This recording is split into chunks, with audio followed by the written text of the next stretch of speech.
persembahan, kita akan saudaraku memproklamirkan Mazmur 91 dan itu nyata jadi dalam kehidupan kita. Haleluya. Mazmur 91, dalam lindungan Allah. Orang yang duduk dalam lindungan yang maha tinggi dan bermalam dalam naungan yang maha kuasa akan berkata kepada Tuhan, tempat perlindunganku dan kubu pertahananku, Allahku yang kupercayai. Sungguh dialah yang akan melepaskan engkau dari jerat penangkap burung, dari penyakit sampai yang busuk. Dengan lupaknya ia akan melindungi engkau, di bawah sayapnya engkau akan berlindung. Kesetiaannya ialah perisai dan pagar tembok. Engkau tidak usah takut terhadap kedahsyatan malam, terhadap panah yang terbang di waktu siang, terhadap penyakit sampar yang berjalan di dalam gelap, terhadap penyakit menular yang mengamuk di waktu petang. Walau 1000 orang berada di sisimu dan 10.000 di sebelah kananmu, tetapi itu tidak akan menimpamu. Engkau hanya menontonnya dengan matamu sendiri dan melihat pembalasan terhadap orang-orang fasik. Sebab Tuhan ialah tempat perlindunganmu, yang maha tinggi telah kau buat tempat perteduhanmu. Malapetaka tidak akan menimpa kamu, dan tulah tidak akan mendekat kepada kemahmu. Sebab malaikat-malaikatnya akan diperintahkannya kepadamu untuk menjaga engkau di segala jalanmu. Mereka akan menatang engkau di atas tangannya, supaya kakimu jangan terantuk kepada batu. Singa dan ular teluk akan engkau langkahi. Engkau akan menginjak anak singa dan ular naga. Sungguh hatinya melekat kepadaku, maka aku akan meluputkannya. Aku akan membentenginya, sebab ia mengenal namaku. Bila ia berseru kepadaku, aku akan menjawab. Aku akan menyertai dia di dalam kesesakan. Aku akan meluputkannya dan memuliakannya. Dengan panjang umur akan kukenyangkan dia, dan akan kuperlihatkan kepadanya keselamatan daripada beri tepuk tangan bagi firman Tuhan. Haleluya. Dan kita akan terus memproklamirkan saudaraku Pentakosta yang ketiga. Pentakosta ketiga adalah satu. Pentakosta ketiga adalah pencurahan Roh Kudus yang dahsyat di zaman ini, melebihi yang terjadi di Yerusalem. 2. Pentakosta ketiga akan mengakibatkan penuaian jiwa yang terbesar dan yang terakhir sebelum Tuhan Yesus datang kembali.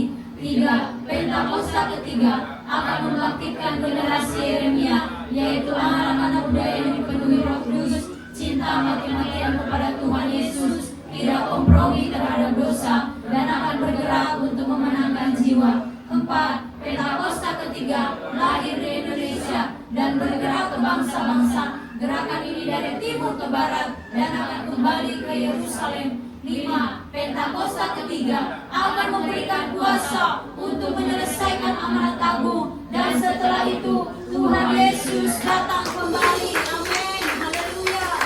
Haleluya. Haleluya. Haleluya. Haleluya. Kami sungguh bersyukur Tuhan atas apa yang kami terima sampai hari ini Tuhan, atas kasih setia penyertaan yang tak pernah habis dalam kehidupan kami. Terima kasih buat segala berkat yang kami terima sampai hari ini Tuhan. Sepanjang minggu Tuhan telah menuntun kami, Tuhan telah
otoritas. Dan dengan menggunakan otoritas itu, sekarang ini kami akan belajar bagaimana memperoleh kemenangan demi kemenangan di dalam roh.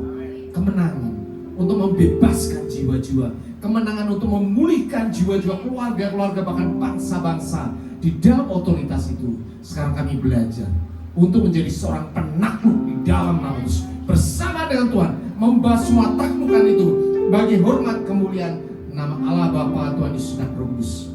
Bapa surga, sekarang ini kami mau duduk diam mendengarkan kebenaran firman Tuhan.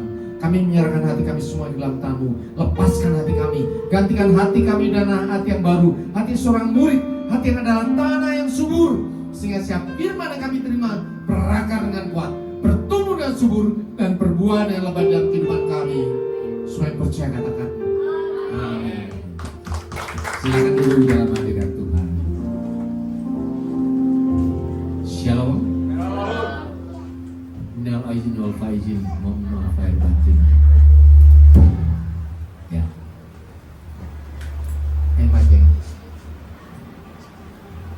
Ya. Jadi sekarang adalah suasana Lebaran. Lebaran itu adalah bagian kita juga, ya. Kenapa? Karena Lebaran itu dirayakan oleh keturunan Abraham, betul kan? Jadi keturunan Abraham ada dua. Yang pertama ada Ishak dan Ismail. Ya. Ishak itu menurunkan Israel, sedangkan Ismail menurunkan semua raja-raja, para pemimpin dari umat Arab. Ya, yang sekarang merayakan Lebaran. Karena itu kita bersuka cita, kita bersyukur. Bahkan Lebaran lalu saya pulang ke Jawa karena keluarga bapak saya dari Muslim, ya, keluarga besarnya. Dari kecil mereka karena pemimpin agama juga, dari SMA itu udah haji semuanya. Jadi kita datang ya sudah terami, mereka tahu saya pendeta, saya tahu mereka para kiai, dan kita ngobrol dengan sukacita karena kita keluarga sebetulnya. Dan saya cerita tentang Yerusalem, Masjid Al-Aqsa, ya mereka cerita tentang naik haji dan sebagainya. Luar biasa. Itu adalah keluarga. Kita ada di tengah-tengah mereka. Kita tidak boleh mengasihkan diri, ya. Justru kita ada di tengah-tengah semua keluarga ini untuk apa? Untuk menyelamatkan mereka. Ada amin? Itulah tema kali ini, The Conqueror. Bahasa Inggris agak susah ya. The Conqueror. Ya. Ini adalah minggu kedua dari satu tema bulan ini. Tema mengenai kitab Yosua. Minggu kedua, ya, kita mulai dari firman Tuhan penaklukan. Bagaimana Joshua menaklukkan kota-kota di seberang Sungai Yordan. Dimulai dari apa? Yeriko. Saya sudah banyak cerita tentang Israel, ya. Israel. Sebelum kita pergi ke Israel, Pak Andi sampaikan, ini sebelum berangkat ke Israel, Pak Andi sampaikan, ini mungkin terakhir kali saya ke Israel. Kita semuanya berpikir, gimana ya, maksudnya gimana ini? Ya mungkin saya tidak bisa pergi, atau Israel nggak boleh dimasukin lagi. Tapi Bapak Ibu mau tahu nggak? Jauh sebelumnya, sebelum kita berangkat ke Israel, ketika sebelum bulan Oktober, Bu Indri kita sudah ngomong, ini mungkin terakhir kali kita ke Israel. Jadi tahun sebelumnya kita sudah ngomong. Kenapa? Karena Tuhan nyatakan waktunya sudah dekat. Bisa dipahami nggak? Selama ini ada peperangan Rusia, Ukraina dan sebagainya, ya. Tetapi karena itu tidak menyangkut Israel, maka itu tidak mengakhiri zaman. Boleh perang di mana aja, tetapi bukan di Israel. Tetapi ketika perang mulai di Israel, waktunya sudah mulai dihitung. Klik, klik, klik, klik, klik. Dan puji Tuhan, di tengah-tengah perang ini, kita diizinkan masuk Israel. Mau tahu nggak Bapak Ibu Saudara? Kita berangkat tanggal 10 ya, Oktober, tanggal 7-nya perang. Kan luar biasa itu. Dan 3 bulan ini sama sekali ditutup karena perang yang gede-gedean. Ya. Seluruh orang dimobilisasi kayak orang Indonesia nih, anak-anak muda, suruh panggilin bawa senjata. Dalam waktu singkat 500.000 orang sudah kumpul untuk perang. Padahal penduduknya hanya 9 juta. Bayangin berapa persen itu. Semua orang akhirnya kosong penduduknya. Ya, yang tadi yang bekerja jadi tentara semuanya. Nah, selama Oktober, November, Desember tidak boleh pergi ke sana. Dan mulai dibuka lagi bulan Januari. Kenapa bulan Januari? Karena dirasa sudah aman. Bagian sebelah utara Gaza sudah dikalahkan, tinggal bagian selatan yang mendekati ke Mesir. Ya. Nah, disitulah dibuka. Dibuka prioritasnya apa? Yang waktu itu di cancel 3 bulan, Oktober, November, Desember. Akhirnya begitu dibuka, semuanya orang datang dari mana? Dari Indonesia. Karena apa? Eropa dan Amerika, negara-negara di Asia masih travel warning. Travel warning itu pemerintah menyatakan tidak boleh pergi ke sana. Ya, pemerintah menyatakan tidak boleh pergi ke sana. Sedangkan Indonesia tidak punya hubungan diplomatik sama Israel. Makanya kita pergi ke Mesir gak ada masalah dong. Dari Mesir kita masuk ke Israel. Kita dari Mesir. Orang dari Yordania gak ada masalah. Indonesia, Yordania punya hubungan diplomatik. Dari Yordania pergi ke Israel karena tidak ada hubungan. Luar biasa coba. Dibuka mulai Januari, Februari, dan Maret. 3 bulan untuk mengcover semua reschedule dari bulan Oktober, November, Desember. Mau tau nggak setelah itu? Setelah Israel bisa mengalahkan Gaza sebelah selatan, yang diarah ternyata sumbernya. Ya. Sumber yang mendanai, sumber yang melatih, sumber yang memberikan segala sesuatu itu ternyata siapa? Iran. Ya. Jadi kalau tahu ya nanti kita bicara politik panjang lebar supaya kita bisa paham apa yang kita hadapi dunia, kita masukkan di dalam Alkitab ternyata semuanya sama. Ya. Jadi sekarang kita menghadapi Israel nyata sekali. Dan mau atau enggak, ketika Israel sudah mulai menyerang Iran, ada beberapa jenderal yang mati ketika dia berada di Suriah, dibom. Dan mati semua, marah dia. Ya, karena apa jenderalnya? Dia jenderal itu pangkat yang tertinggi, sama kayak Indonesia jenderal dibunuh marah pasti kan. Seperti ingat 10 peristiwa 10 November, kenapa Surabaya digempur habis-habisan? Karena jenderal Malabi dibunuh, jenderal Inggris. Makanya Inggris langsung turun, dia habisin semuanya. Sama juga dengan Iran, ketika jenderalnya dibunuh di depan mata, karena di Iran, Suriah itu seberangnya Iran ya, marah mereka. Dan dia mengancam akan membalas. Dan pembalasan itu sudah dimulai. Hari Sabtu lalu, ya berita semuanya, mungkin di kita gak ada ya. Itu mulai diserang pakai drone. Puluhan ratusan drone mulai bergerak dari Iran lewat Irak. Irak itu perbatasan dengan Israel, masuk ke Israel. Dan sekarang mau tahu, semua wilayah udara Israel, Yordania, Suriah, Libanon, Mesir semuanya ditutup, nggak boleh lagi terbang. Ya, karena berbahaya, ini drone perang semuanya. Kalau pesawat naik ketabrak, meledak loh. Karena drone kan nggak bisa tinggi-tinggi. Dan ini adalah perang betulan. This is the real war. Ya. Dan kita akan belajar kenapa sih Israel kayak gitu. Ya. Kita belajar bahwa Israel akan menaklukkan segala sesuatu. Karena ada apa? Ada Tuhan yang menyertai dia. Amin. Jadi sekilas kita memahami itu supaya apa? Supaya kita bisa tahu bahwa yang kita hadapi itu benar, nyata. Ya.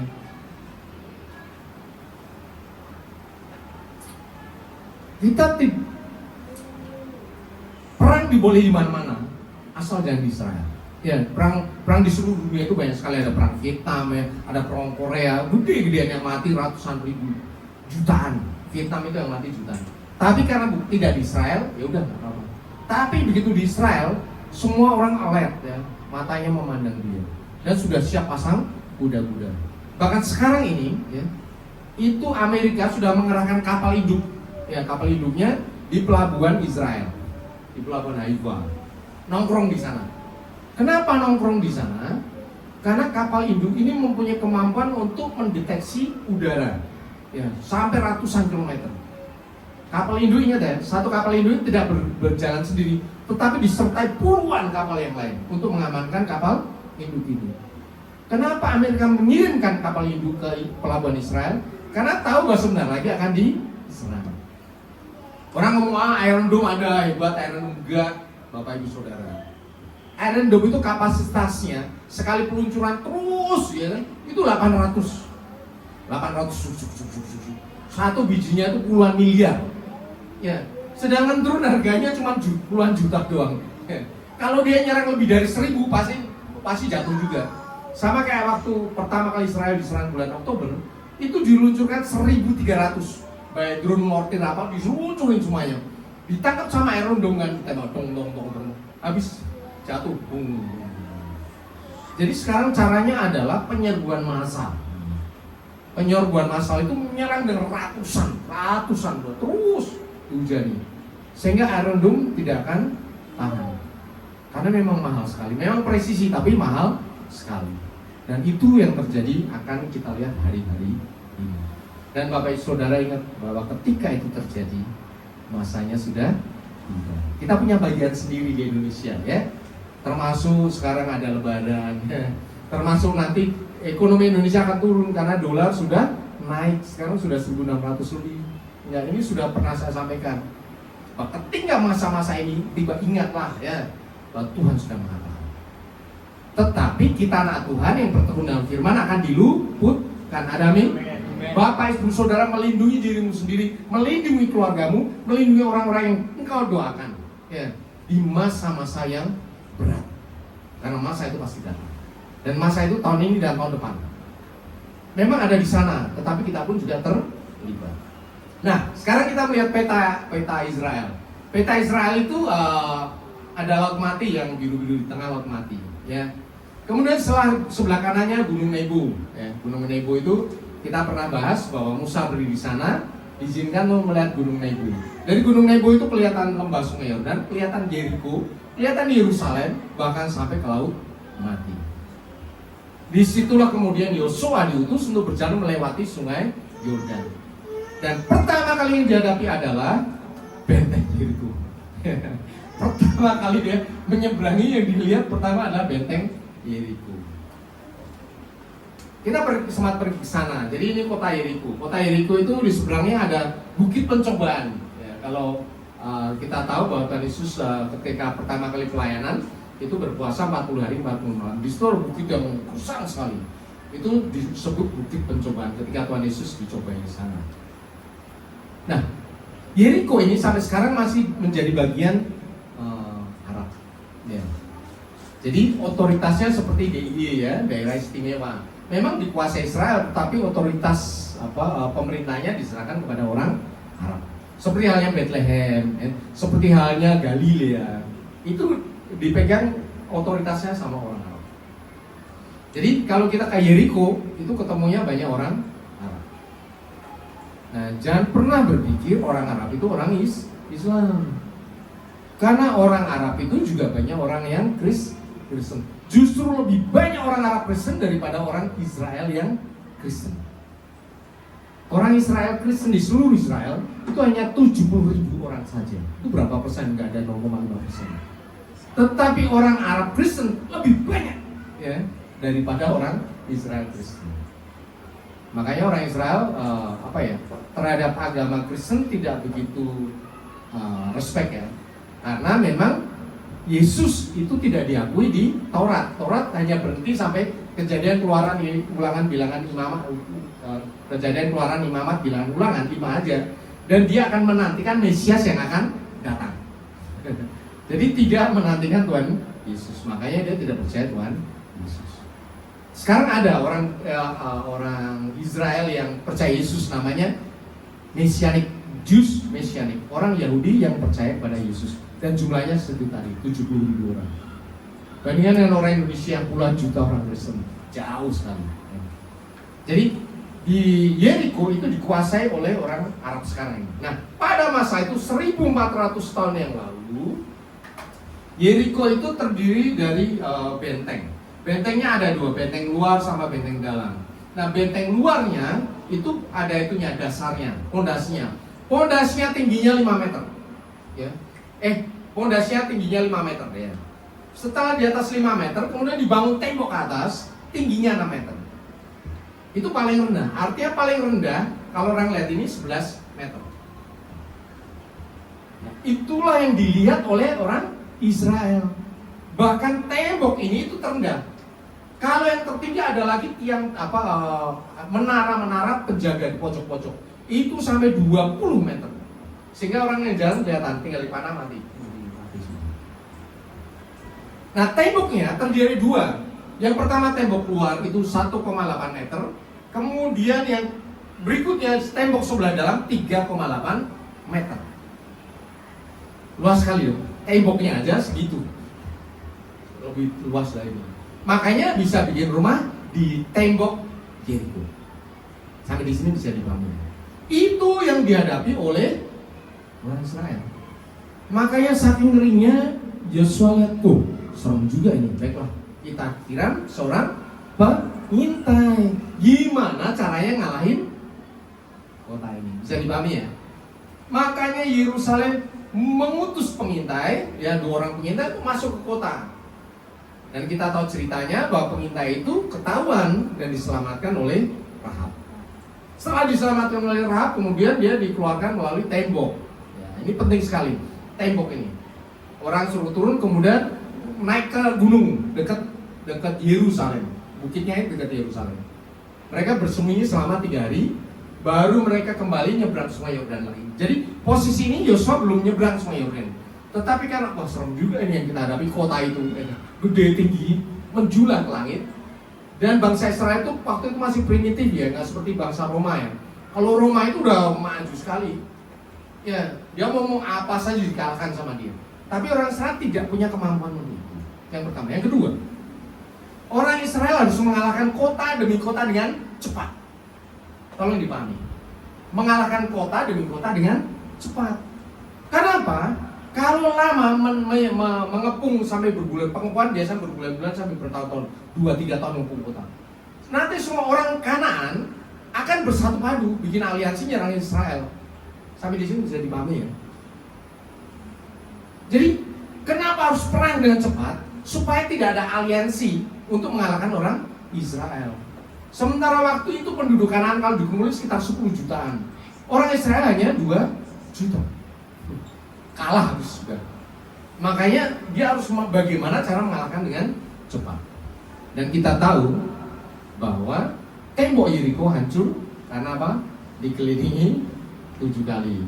1 hari, 2 hari, 3 hari. Dan hari ke-7 dikelilingi 7. Dan tembok itu hancur. Nanti kita akan lihat ada kedahsyatan yang luar biasa. Kita udah tahu cerita ini dari zaman kita kecil ya. Tetapi setelah saya mendalami dengan Bible, ya kan, eksegese, dengan teologi, dengan bahasa-bahasa, oh ternyata lebih dahsyat dari yang saya pikirkan. Jadi ceritanya begini, ya. Tembok itu hancur bukan oleh serangan manusia, ya deh, tetapi karena dikelilingi 7 hari dan bersorak-sorai. Orang berpikir pakai sains, oh karena dia teriak-teriak maka temboknya runtuh. Nanti kita lihat apakah betul seperti itu. Ternyata tidak. Ya. Jadi tembok Yeriko hancur. Tembok Yeriko hancur. Kita tahu kan ada base-nya, ada temboknya. Ya. Nah ternyata hancurnya adalah temboknya ini hancur ke bawah dan bikin jalan ke atas. Yang paham katakan amin. Jadi temboknya hancur ke bawah dan membentuk jalan ke atas. Jadi 5 meter ini bisa dijalani dengan tinggal orang naik saja. Dan jatuhnya ke depan semua, ke depan. Ya. Menjadi jalan masuk ke kota. Saya pernah baca buku yang luar biasa ya. Namanya buku Kunjungan Utusan Surgawi. Ini ketika saya SMP baca buku ini. Saya senang sekali karena waktu itu saya sedang bersemangat untuk pelajari dunia roh. Buku-buku saya beli semuanya. Ini ditulis oleh Ronald Habak. Ronald ini seorang hamba Tuhan yang dikunjungi oleh malaikat. Akhirnya dia menulis buku ini. Jadi ternyata malaikat itu ada toh.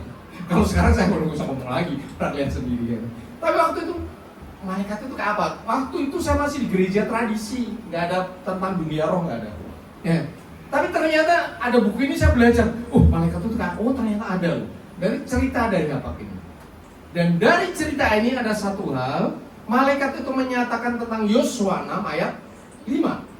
Firman Tuhan katakan, apabila sangkakala tanduk domba itu panjang bunyinya, ya, panjang bunyinya, dan kamu mendengar bunyi sangkakala itu, maka harusnya seluruh bangsa bersorak-sorak dengan nyaring, maka tembok kota itu akan runtuh. Ya, runtuh yang pertama. Lalu bangsa itu harus memanjatnya gimana? Masing-masing langsung di depannya.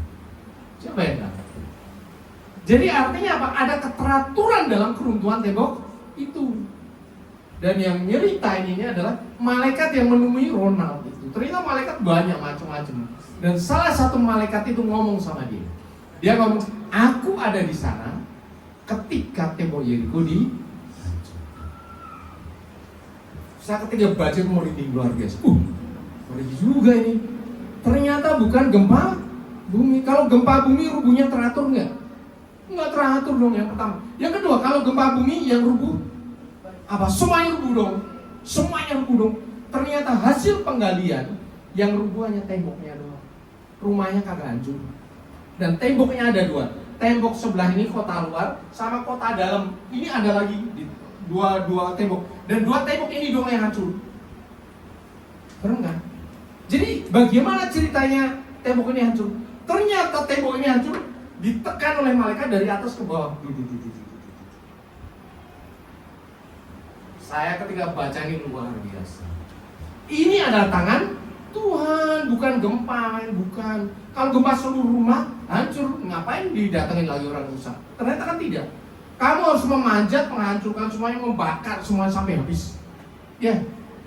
Dan hasil penggalian yang hancur itu temboknya doang, tembok keliling sebelah luar sama sebelah dalam. Ada dua, tembok satu sama tembok dua. Kota luar sama kota dalam. Itu yang hancur. Dan rumah-rumahnya tidak ada yang hancur. Ngeri ya? Ini menunjukkan apa?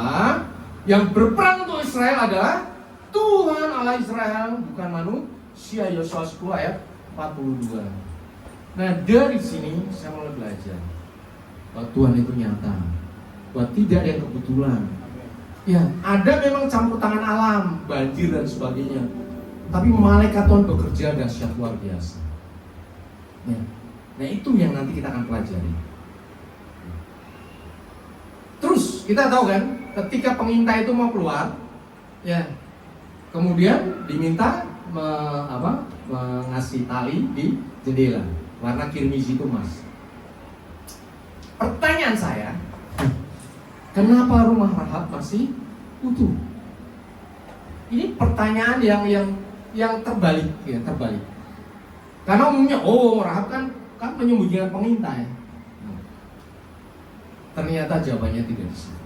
Jawabannya ada di Yosua 2 ayat 9 sampai 11. Nah, ketika pengintai itu ketemu sama Rahab, maka Rahab berkata, aku tahu bahwa Tuhan telah memberikan negeri ini kepada kamu, dan kengerian terhadap kamu telah menghinggapi kami, dan segala penduduk negeri ini gemetar menghadapi kamu, sebab kami mendengar bahwa Tuhan mengerikan air laut berlalu di depan kamu ketika kamu berjalan keluar dari Mesir, dan apa yang kamu lakukan terhadap dua raja orang Amori yang di seberang sungai Yordan itu, yakni kepada Sion dan Og yang telah kamu tumpas. Dan ketika kami mendengar itu, tawarlah hati kami dan jatuhlah semangat setiap orang yang menghadapi kamu. Semua orang tawar hati, tetapi ternyata Rahab lebih daripada tawar hati. Dia katakan, sebab Tuhan Allahmu ialah Allah di langit di atas dan bumi di bawah. Artinya apa? Rahab mengakui kebesaran Allahnya Israel. Luar biasa kan? Dari kata orang saja dia percaya, beriman bahwa Allahnya orang Israel dahsyat dan mengerikan. Kalau dia udah datang semuanya nggak datang berdiri, makanya dia mohon tolong dong selamatkan aku dan kamu keluargaku. Luar biasa. Saya belajar luar biasa dari Rahab. Mau tau nggak bahasa Ibrani Rahab itu artinya apa? PSK. Jadi arti harafiah dari Rahab itu PSK. Serem kan? Tapi ternyata Tuhan mengasihi orang dipandang oleh sampah masyarakat. Kenapa juga Rahab tinggalnya di tepi tembok? Karena itu yang paling murah. Paling murah kalau perang digempur ya dia mati duluan. Jadi dia termasuk orang pinggiran yang kumuh lah. Ya. Makanya dia tinggalnya di tepi tembok. Kalau mati ditembakin dia mati duluan. Makanya ada tembok sebelah dalam lagi. Ini ada perumahan rakyat jelata, baru perumahan yang sebelah dalam perumahan para pimpinan yang lebih tinggi. Rahab itu rakyat jelata. Dia adalah PSK. Tetapi apa? Ketika dia mengaku bahwa Tuhan Allahmu ialah Allah di langit dan di atas dan di bumi di bawah, maka Tuhan menyelamatkan apa? Rumahnya. Jadi ketika malaikat menghancurkan rumahnya Nabi dibiarin. Mana ada gempa bumi mensirat satu rumah? Itu bukan gempa bumi, itu malaikat yang menghancurkan tembok itu dari atas ke bawah. Dan mau tau nggak? Batu-batu di orang Israel itu batu semeter 2 meter. Kalau hanya digulingkan aja, orang tetap nggak bisa naik, nggak bisa langsung gitu ya. Makanya batunya ditekan dan hancur dan menjadi puing-puing dan orang bisa naik. Ya. Dan luar biasanya Rahab ini ya mengakui kebesaran dan kemuliaan Tuhan. Dan berikutnya adalah ya ingat ya, kita adalah bagian dari Tuhan. Rahab ingin semua keluarga belajar sekarang ini. Yosua 2 ayat 13 berkata, kamu akan membiarkan hidup ayah dan ibuku, saudaraku yang laki-laki dan yang perempuan, dan semua orang yang orang-orang mereka, dan bahwa kamu akan menyelamatkan nyawa kami dari maut. Jadi Rahab minta kepada pengintai. Sekalipun itu cuma pengintai ya, dia bukan panglima, dia pengintai. Tetapi dia mohon kepada pengintai supaya menyelamatkan nyawa dia dan keluarga. Nah, kita lihat sekarang. Keluarga Rahab yang selamat. Siapa saja yang selamat? Ketika benteng ini dihancurkan turut, sisa satu ini kan, satu benteng bagian. Itu besar atau kecil? Kecil karena rumah di tembok benteng ya maksimal 3,8 meter tadi. Ditambah 1,8 itu kan tembok luar. Ini udah tembok dalam. Berapa yang selamat? Pernah Bapak Ibu ngitung?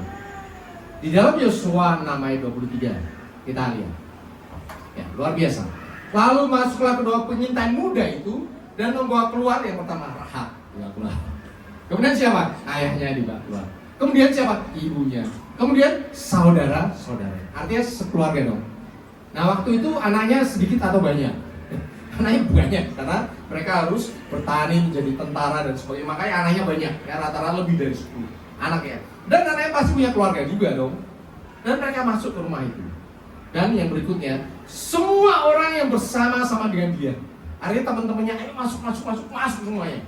Kemudian bahkan seluruh kaum keluarga. Kalau mau bayangin kaum keluarganya, lihat ini Bang Kombi ya. Kaum keluargamu banyak atau sedikit dan pura masuk ke sini, masuk semuanya. Kaum ingat ya, kaum keluarga. Dan zamannya itu kaum keluarganya dekat sekali. Masuk semua. Saya bisa bayangin itu seperti pinggang, nempel. Karena dia dilanda kegentaran bahwa ini bangsa Israel sudah mulai jalan. Tetapi dia merindukan keselamatan dan dia minta semuanya masuk, berlindung di tempat yang sepetak itu. Cuma benar. Di tempat yang sempit itu semuanya keluar satu, banyak sekali. Ada puluhan orang di dalam rumah yang sangat kecil itu. Jadi seluruh kaum keluarga Rahab selamat. Dan berikutnya apa? Keluarga itu tidak pergi, ya kan? Tetapi keluarga itu tinggal di tengah-tengah bangsa Israel. Artinya apa Bapak Ibu Saudara? Keselamatan sudah pernah saya katakan ada 2. Di Alkitab masuk surga bisa 2 macam. Menjadi pelaku hukum Taurat 100% atau percaya pada Tuhan Yesus. Nah, ini kan zaman perjanjian lama ini. Ya. Dia selamat karena apa? Karena menjadi pelaku hukum Taurat. Artinya apa? Dia masuk ke dalam bangsa Yahudi. Ya. Jadi Bapak Ibu kalau sekarang agak ke Yahudian, mau selamat secara Yahudi tidak apa-apa ya. Ikutilah tata cara Yahudi 100%. Jadilah bangsa Yahudi. Proklamirkan dirimu sebagai seorang Yahudi. Maka kamu akan selamat. Tapi harus lakukan 100%. Dan saya sudah sampaikan, bisa 100% nggak? Tidak bisa, kenapa? Karena bait suci nggak ada. 20% perintah Taurat itu ada di dalam bait suci. Jadi lebih baik jadi orang Kristen aja. Ya, kita percaya Yesus dengan iman masuk surga. Amin. Dan Rahab ini tinggal di tengah-tengah bangsa Israel, menjadi orang Israel dan diselamatkan. Maka diamlah perempuan itu di tengah-tengah orang Israel sampai sekarang. sampai sekarang. Kemudian ini berlaku untuk kita semuanya. Firman Tuhan yang sangat luar biasa dari Kisah Rasul 16 ayat 31. Percaya kepada Tuhan Yesus Kristus dan engkau akan selamat, engkau dan seisi rumah. Artinya apa? Karena satu orang Rahab, maka seluruh kaum keluarganya diselamatkan. Itulah bagian dari Bapak, Ibu, Saudara dan saya sekalian. Saya katakan Lebaran saya ke Semarang, ke Pekalongan, datang ya, minal izin kepada keluarga saya yang non Kristen. Disitulah letak kita ditempatkan untuk apa? Untuk berdoa bagi mereka, untuk memohon keselamatan bagi Tuhan kepada mereka semuanya. Nah, Bapak Ibu Saudara, saya percaya ya, ada keluarga, ada orang-orang, ada teman, ada sahabat ya yang belum diselamatkan. Ingatlah, satu orang percaya, doa sama Tuhan, seluruh keluarga diselamatkan. Ada amin? Amin. Itu bagian Bapak Ibu Saudara dan saya. Luar biasa ya Rahab ya. Saya belajar dari satu orang sampah masyarakat, tetapi dia mengasihi seluruh kaum keluarganya dan Tuhan melihat itu.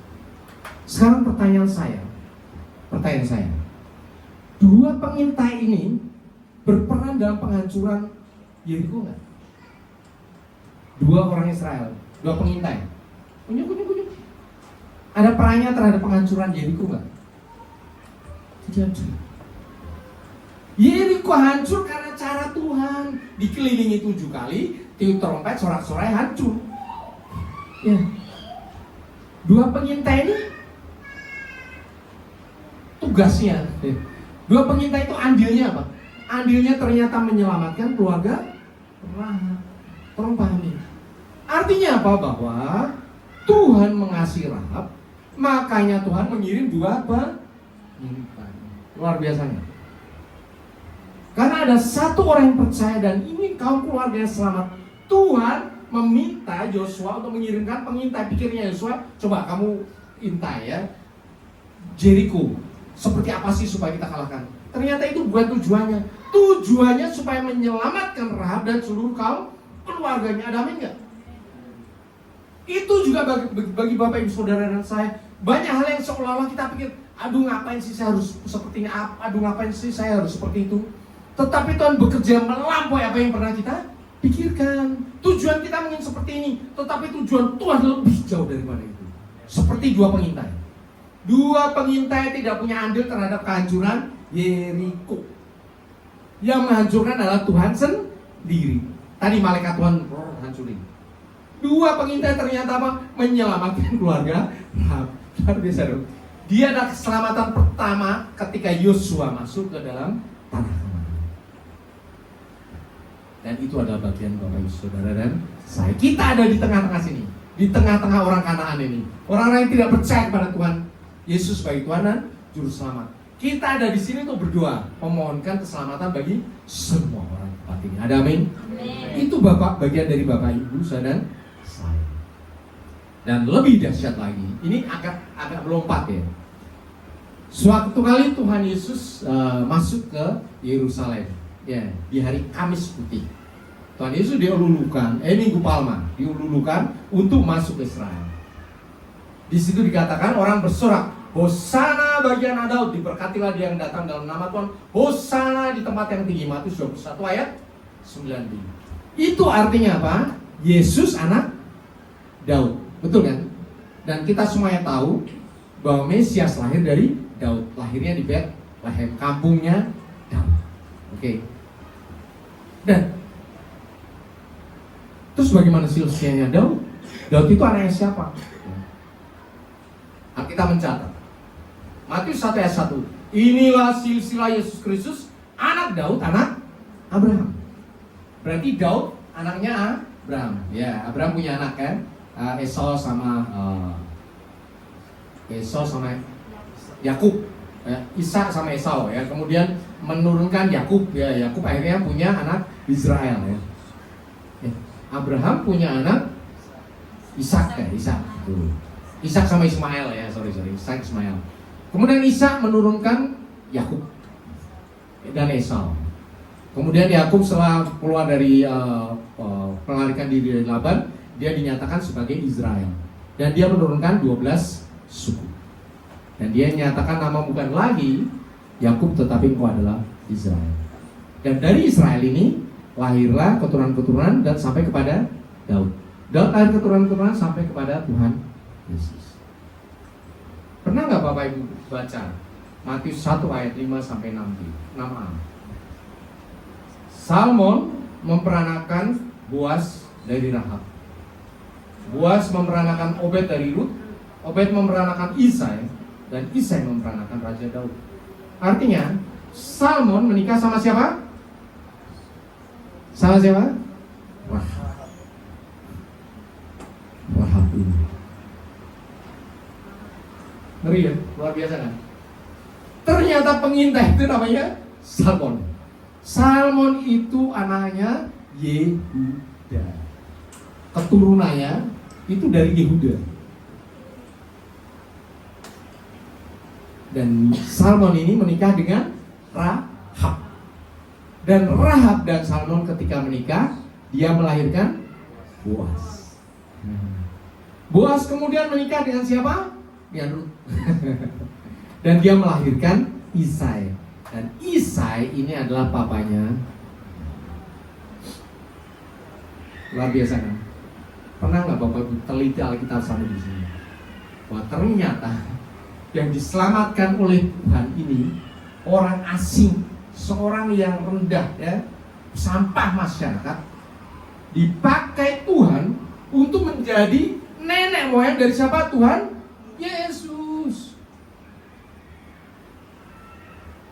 Di dalam silsilah Tuhan Yesus ada 3 nama perempuan selain Maria ya. Yusuf, Maria pasti ya.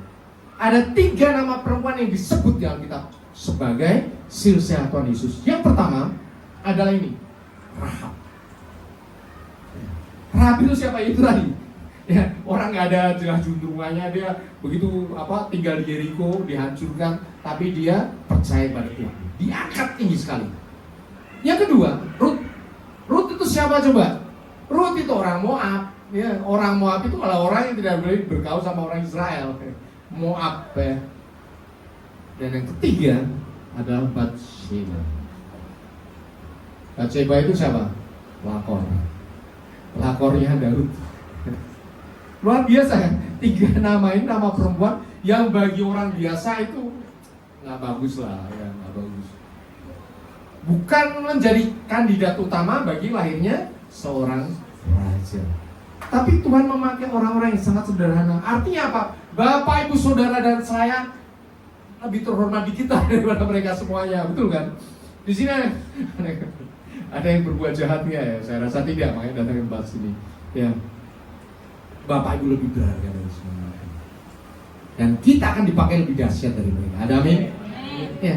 Kenapa kita lebih dahsyat dari mereka? Karena kita punya Alkitab lebih daripada hukum Taurat. Ya, demikianlah firmanku yang keluar dari mulutku tidak akan kembali kepadaku dengan sia-sia, tetapi ia akan melaksanakan apa yang kuhendaki dan akan berhasil dan apa yang kusuruh kepadanya. Percayalah kepada firman Tuhan. Setiap kata-kata di firman itu ada kuasa. Ketika kita ucapkan, ketika dia keluar, tidak akan kembali dengan sia-sia. Dahsyat nggak? Ya. Pernah nggak lihat kayak ini orang berantem di mana-mana ya? Keluarga berantem ya.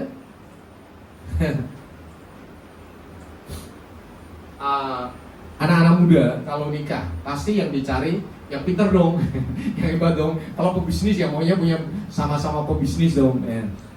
Tapi pertanyaan saya, orang pinter kalau ketemu orang pinter cocok nggak?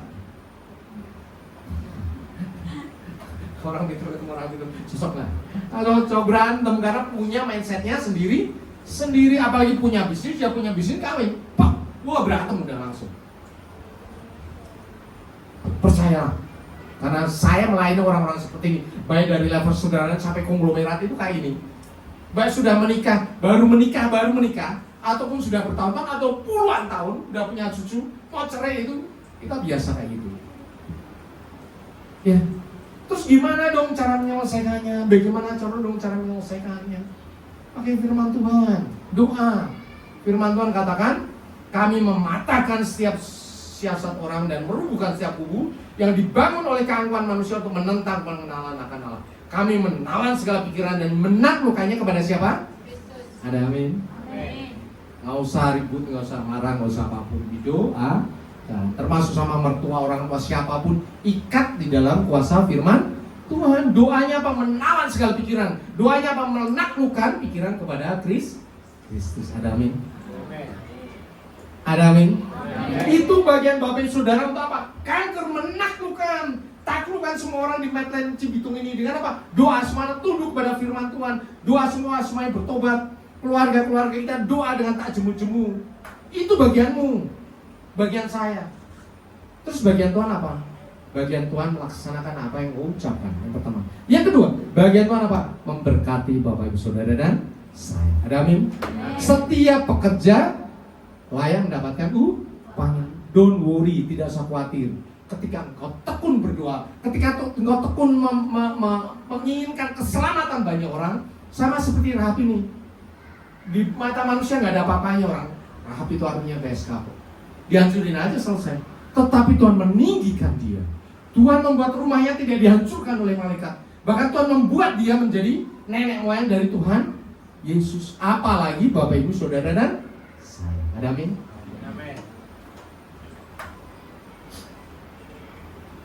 Kita nyatakan FGC, Full Gospel Church as the House of Miracles and Salvation for all nations. Ya, rumah mujizat dan keselamatan bagi semua bangsa. Saya panggil saudara saya untuk kasih kesaksian di tempat ini. Ya. Tentang bagaimana orang diubahkan tanpa harus ribut-ribut tadi. Dengan kuasa Tuhan, maka orang akan diselamatkan. Amin. Silakan.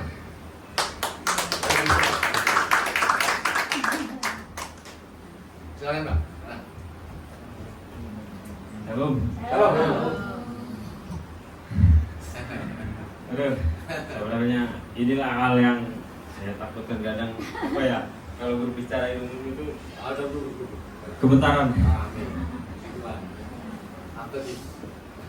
Saya mau kesaksian tentang saudara saya yang masih percaya kayak ilmu-ilmu atau macam-macam. Sebelum saya ke situ, terlebih dahulu saya menceritakan bagaimana pengalaman saya hidup dengan Tuhan.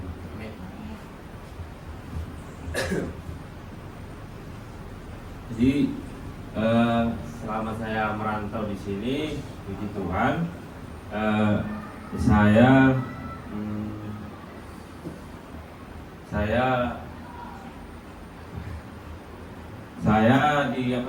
ditemani teman-teman yang takut akan Tuhan. Terlebih family guys lah ya.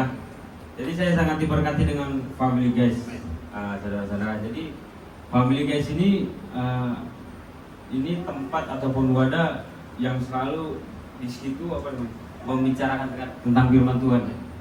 Jadi kita bikin arisannya. Kan awalnya emang pada saat dewasa muda. Nah, habis itu kita bikin kumpulan family guys.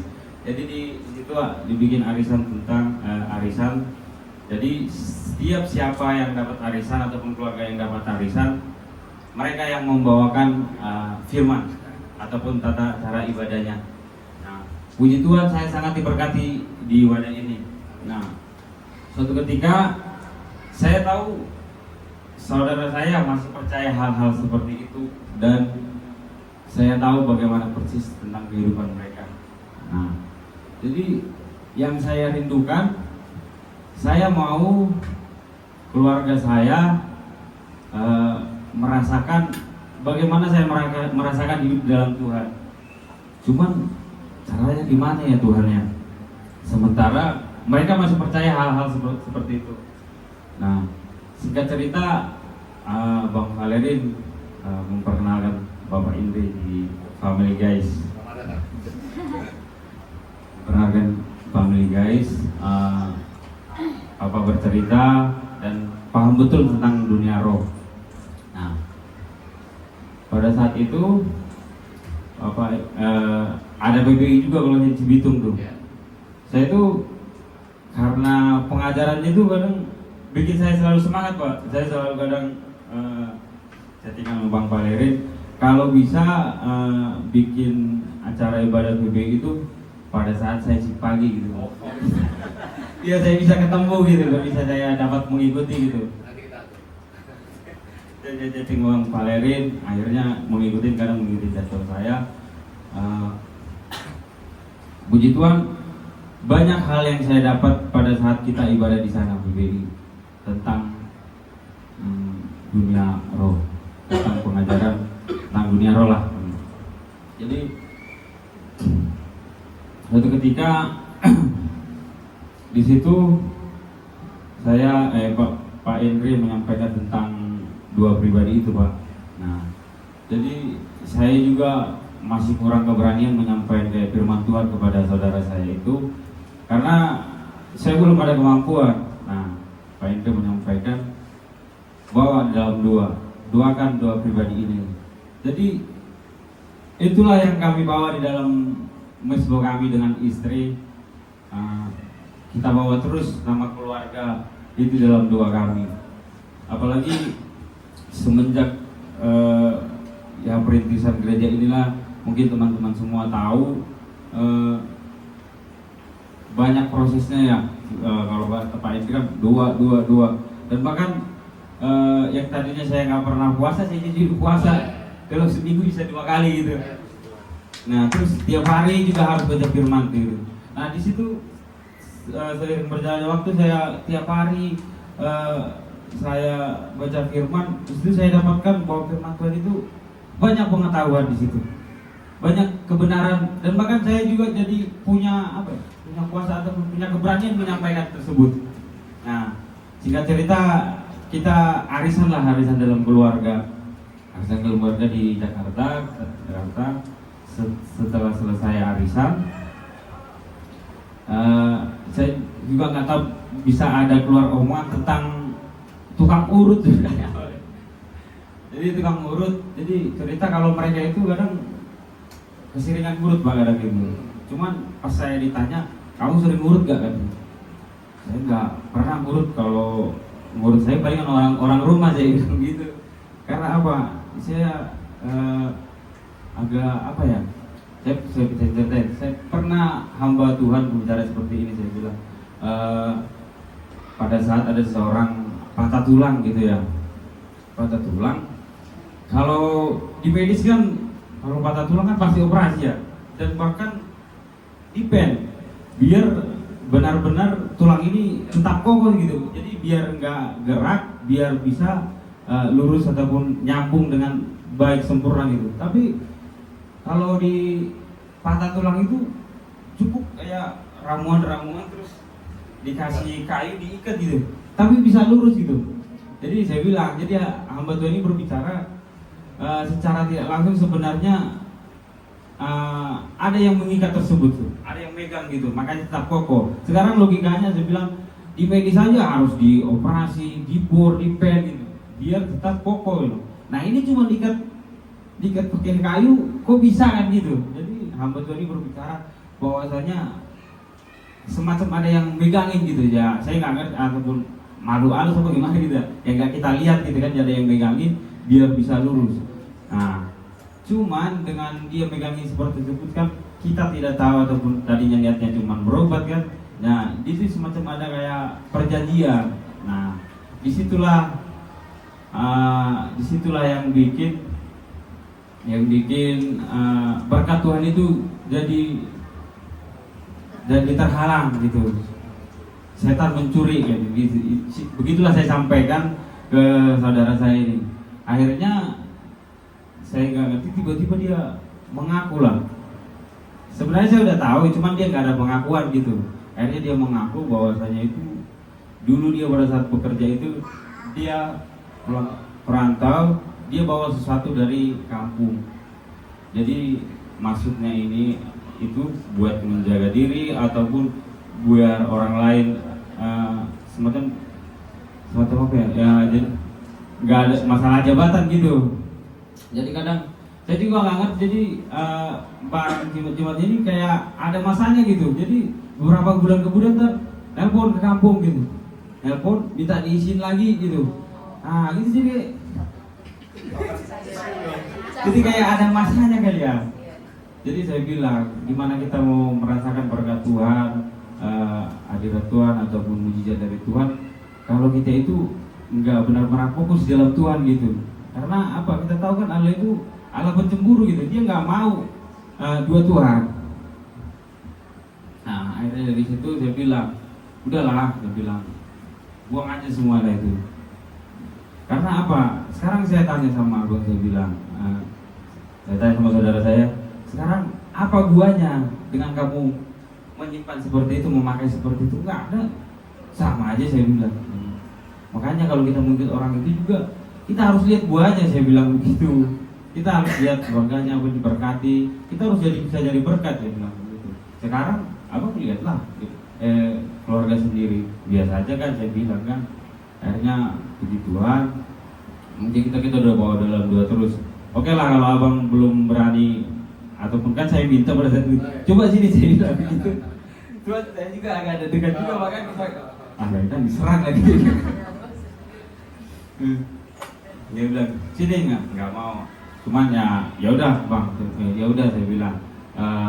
Jadi nanti ataupun nanti malam doalah dulu, saya bilang begitu, biar bisa melepaskan semuanya itu, saya bilang.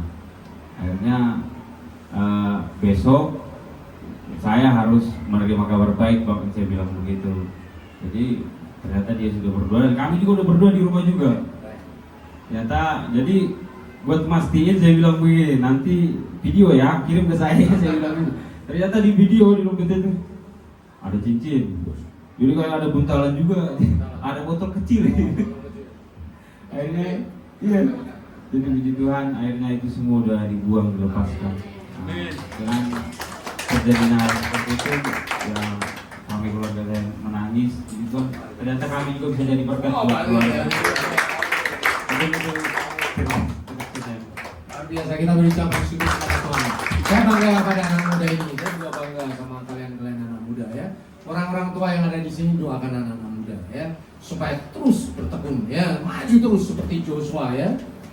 Tapi orang tua juga belajar dari anak muda, bahwa mereka yang muda saja bisa. Kenapa? Firman Tuhan katakan, firmanku tidak akan kembali dengan sia-sia. Ada kuasa, selalu saya katakan ada kuasa, ada kuasa. Gimana caranya? Gak usah pikirin, Tuhan yang bekerja. Ada amin? Saya percaya ya, kanker penundukan ini ada di tangan kita. Kita bisa menundukkan siapa saja di dalam doa. Nomor 1, doa tundukkan orangnya. Nanti Tuhan akan bekerja, pasti suatu ditemukan dan kita mata demi mata. Ya, tidak usah khawatir caranya bagaimana, nggak usah. Tundukkan di dalam doa, ikat orangnya dengan kuasa darah Kristus. Kau bertobat menerima Yesus sebagai Tuhan dan Selamat. Ya, bertobat dari cara hidupmu yang sia-sia. Biasakan itu menjadi gaya hidup, baik itu terhadap keluarga, terhadap saudara, terhadap teman kerja, terhadap atasan, terhadap siapapun. Nanti hidupmu akan diberkati. Amin. Sedikit tentang hal-hal semacam itu. Ingat ya. Ya, kita orang dalam hidup tradisional, saya orang Jawa juga ada tradisinya ya. Ya, itu selamatan dan sebagainya banyak sekali. Tetapi saya tinggalkan semuanya nol. Kenapa? Karena saya tahu hukum roh. Ketika kita meminta satu pertolongan dari hal-hal semacam itu, maka dia akan masuk. Dan dikatakan tadi kayak token, itu kan dibohongin doang ya. Sebetulnya dia mampu untuk mengerjakan segala sesuatu. Cuman apa? Supaya nambah-nambah rohnya lagi, ditambah lagi. Tiap waktu ditambah lagi, ditambah lagi. Akhirnya nanti kalau udah penuh, orangnya dihancurkan oleh setan. Ya, yang pertama. Yang kedua, firman Tuhan katakan Yohanes 10 apa? Iblis datang untuk apa? Mencuri, membunuh dan membinasakan. Jadi tolong Bapak Ibu Saudara yang di rumah ada jimat-jimat, kasih saya ya, atau kasih pengurus-pengurus ini ya, pelayan-pelayan Tuhan ini, nanti kita kasih ke saya. Jangan ada satupun, karena begitu kita nyimpan sesuatu itu, nanti dia akan tinggal. Ketika roh jahat tinggal, itu bukan roh Tuhan loh, ingat ya. Orang yang ngerjain bukan pendeta kok ya, pasti dukun dong gitu. Mereka akan tinggal dan mereka akan bekerja. Bekerjanya apa? Mencuri, damai sejahtera, sukacita, berkat. Membunuh, sakit, penyakit akan tinggal. Saya percaya saudaranya sini hari Bang Richard ini tidak ada damai sejahtera. Iya. Karena apa? Damai sejahtera hanya berasal dari ada amin. Mencuri, membunuh, membinasakan. Jadi tugas kita sekarang sebagai penakluk, kita sudah menerima otoritas dan otoritas itu kita jalankan. Pengalaman yang dahsyat dari Bang Richard ya, dia sudah menaklukkan orang dengan doa dan firman. Kita berucapan syukur. Karena Bapak Ibu Saudara untuk berdiri.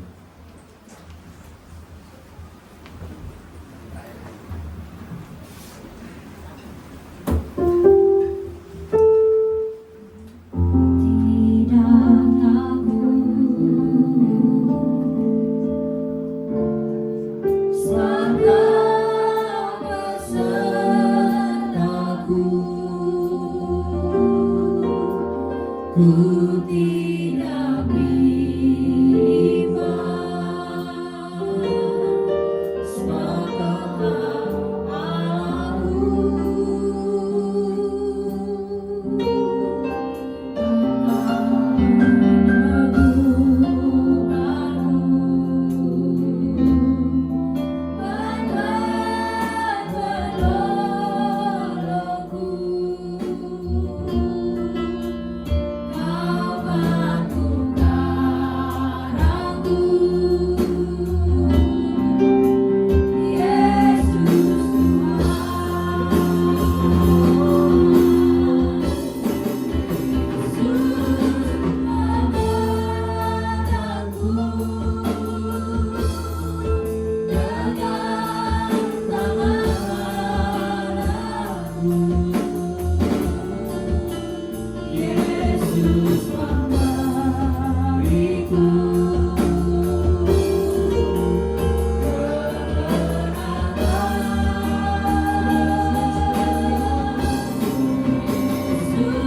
Kuasa di bumi, takluk kepada Tuhan.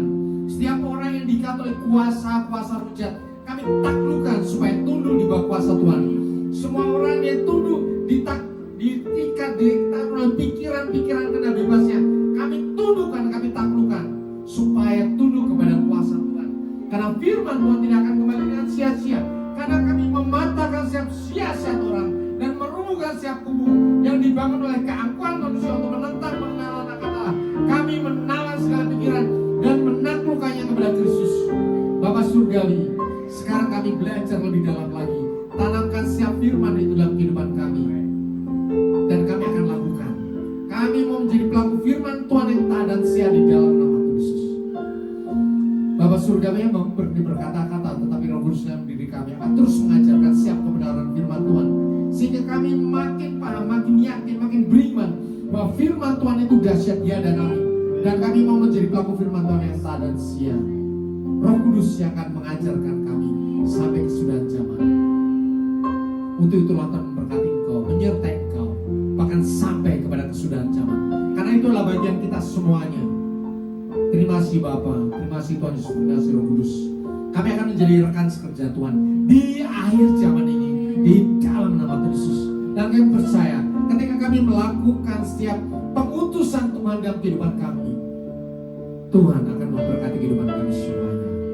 Di dalam nama Tuhan Yesus. Semua yang percaya dan sudah diberkati katakan amin. Terima kasih buat Bapaknya.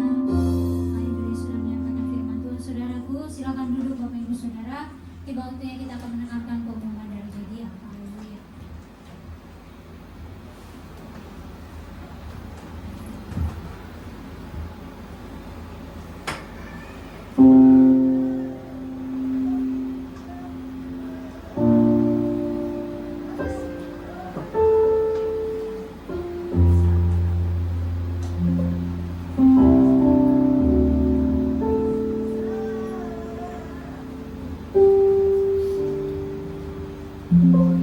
Shalom saudara, bulan ini kita akan belajar mengenai tema kami segenap jemaat dan pengerja di BFPC mengucapkan terima kasih atas firman yang telah disampaikan hambanya. Berikut akan kami sampaikan jadwal di BFPC dalam sepekan. Ibadah raya setiap hari Minggu pukul 10 pagi di tempat ini, disertai dengan ibadah sekolah minggu. Menara doa setiap hari di tempat ini pukul 8 malam dan terbuka bagi semua jemaat Tuhan. Ibadah kul setiap hari Jumat di tempat ini pukul 7:30 malam. Mari kita hadiri bersama-sama.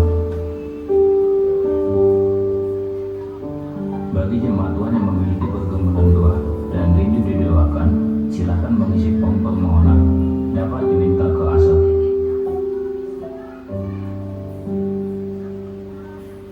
Kami menyambut jemaat Tuhan yang pertama kali beribadah di tempat ini, dan kami mengundang untuk mengikuti ibadah di minggu selanjutnya.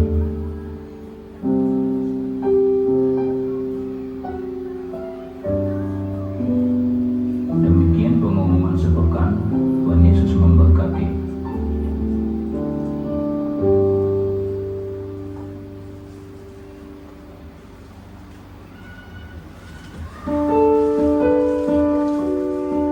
Puji Tuhan, saudaraku, sekali lagi kami ucapkan selamat datang buat saudara yang baru pertama kali hadir. Tempatnya boleh lambaikan tangannya, saudara. Ada Sandri, puji Tuhan, selamat datang, saudaraku.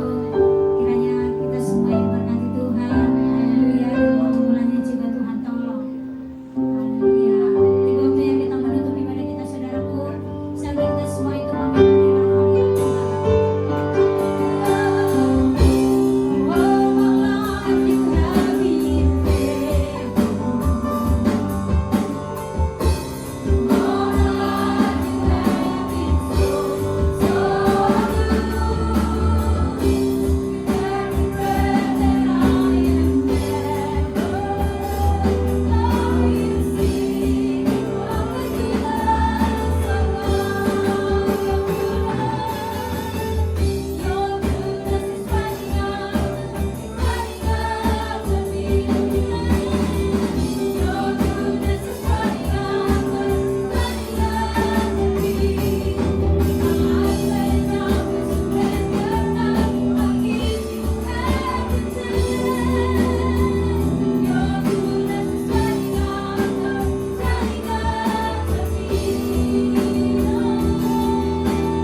Bapak Ibu Saudara yang terkasih di dalam Tuhan, mari kita sama-sama satukan hati kita, satukan pikiran kita.